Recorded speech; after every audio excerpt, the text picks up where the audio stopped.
السلام عليكم خوتي. اليوم غندير واحد الكيكه ديال الاتاي بطريقه زوينه بزاف. المهم المقادير ساهلين. 2 بيضات، عندي هنا نص كاس سنيده، عندي هنا رشه ديال الملحه، غنضربهم مزيان مزيان مزيان بالضرب اليدوي حتى يطلق شويه السكر، نزيد عليه الزيت مباشره هكا دقه دقه. المهم غنبقى غادا بشويه ديال المعلقه ديال كونفيتير، اي كونفيتير بغيتو، قشور الحامض محكوكين، خماره حمراء.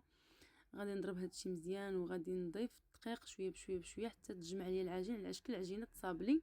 غندهن واحد الطاوه بالزيت ونرشها بالدقيق، تكون ما كتلصقش بطبيعه الحال كيف ما كتشوفوا معايا. غناخذ منها واحد الطريف، غادي ندير في الدقيق باش ما نحكو في الحكاكه يتطلق معايا. غادي نطلقها مزيان وغادي ندير كونفيتير، غادي نحك داك الخليط اللي خليت، غادي نرش شويه كاوكاو محمر ولا اللوز، وغادي ندخلها للفران طيب على عافيه مهيله بحال الكيكه ونخرجها. شوف كتجي غزاله بصحتكم وراحتكم. نتمنىكم تجربوها. الى اللقاء.